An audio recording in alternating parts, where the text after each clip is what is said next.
I tell more? Let's see. So then the retreat comes a couple days later, and I can't remember who I went with the first time, because there was 3 retreats at this YMCA camp, I think. Lake Oyama. Can't think what the camp was called, but beautiful, summer. And I think I might have gone with Robin, my friend.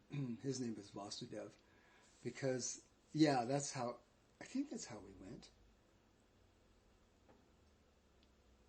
Yeah, that's how I went.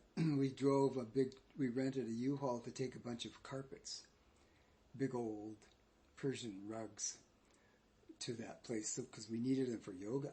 It's a huge hall, big old hall there. And so you had to have carpets on the floor, the wood floor.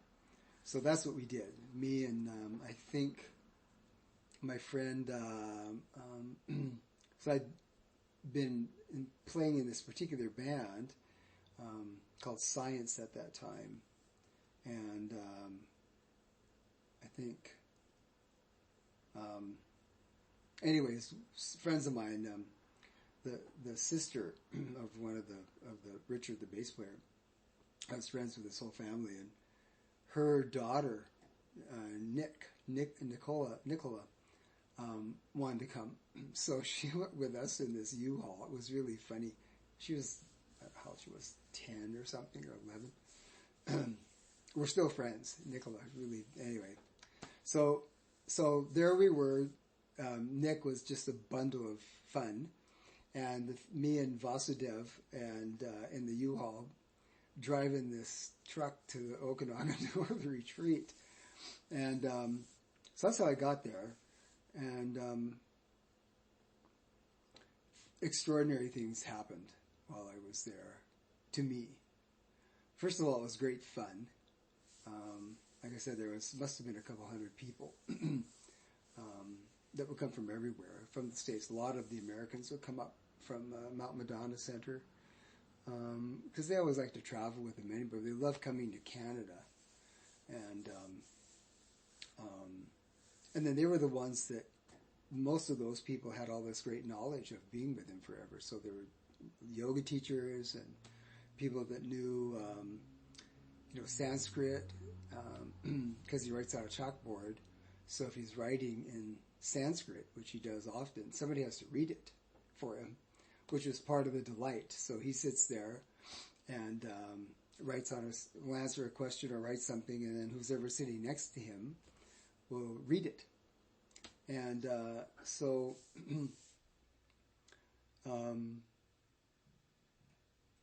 and he took, the reason he's silent is when he was 29-ish, somewhere in there, in India, northern India, in Hardwar, he, because he was born, Babaji was born with knowledge. He was just born with knowledge and wisdom, and one of those people.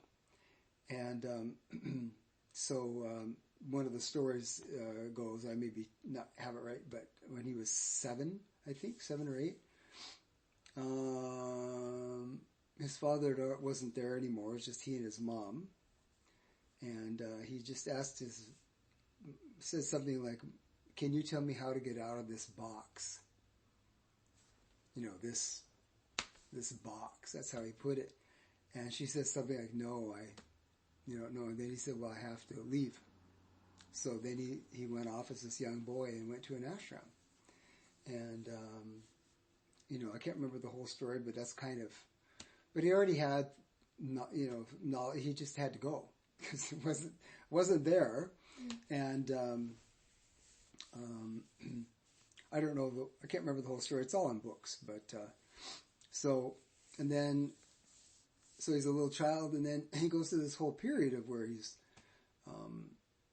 I can give you more information someday, but years go by, and he's been learning, he's teaching all these things, and he also was a martial arts expert. Who knows where that came from? And then he was running, spending time on these different temples and ashrams. And I'm not sure why, but he decided, well, he took all these vows. So he had really long hair. You can see pictures of Babaji with dreadlocks that go all the way down to the ground. Amazing hair. And he would wrap it all up on top of his head. So he decided to, or was inspired or whatever, to take a vow. So letting go of everything. And because his whole thing was always desire, desire, desire is what pulls us down, makes us ignorant, or we're ignorant and we have more desire, or we have more desire makes us whatever, So just letting go, just trying to let go of things and ego and all that. So so one of the vows he took was to be silent, and he's called the Mani Sadhu. And being silent, I believe, is called Mauna, M-A-U-N-A, Mauna. And so I think he did this with some other yogis. They all took the vow. And I don't know if he had planned to do it forever, but he did it forever. So, and then he was still chanting because, apparently he had this beautiful voice. And people knew about Babaji in the temples, and they called them Little Baba or something, not very big.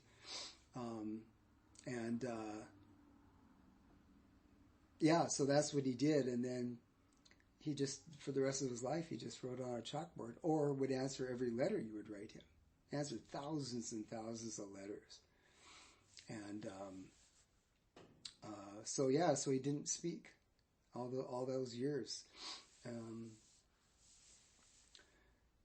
So what am I saying? Oh, anyway, I just love that part. I love that part. Yeah, so people answering, was sitting next to him. I loved going to that, seeing people, Babaji sitting there, and there's somebody sitting to his right and left, and then he would just write on a chalkboard and show them, and then they would read it. Babaji says this, Babaji said this, And a lot of it was great humor. That's one of the big things about Babaji, is that humor is deluxe, and it's nonstop. And you can hear people laughing everywhere in a room where they're sitting, because he just said something that was absolutely hilarious. Maybe one word, And so I love that. The fact that he didn't talk, I was kind of amazed when I heard about it, but after meeting him, I went, oh, yeah, I like it. Silence, very peaceful. You could hear the chalk on the chalkboard, and he's got a two-sided chalkboard, so if it's a really long answer, people might think that's a little bit weird, but no, it's beautiful, because you're just sitting there in silence with this lovely being, and everybody's really quiet. Everybody's maybe done yoga classes, or but the energy is already set up to be in that sacred space, and you learn about silence in that space. You learn about these different qualities of being, and so his presence was really big because he was still, and So anyway, that's what you got. So question and answer with Babaji is always on his chalkboard, of course. And then he had a little tiny one that he would wear around his neck when he was working, because he's always working and building things, or the big rock wall, the big rock projects, the rock crew, or if it was sports day, he'd be out, wherever it was, he always had his little chalkboard. And then he just write on it and just erase it really fast with his little cloth that hung down. But it was a big part of it, I don't know what it would have been like. It would have been fine to have heard him talk, but I like the fact that we never heard him talk, and then it made us more quiet, and you end up reflecting all the time. So if somebody asks a question, can Babaji please tell me about whatever, or I'm having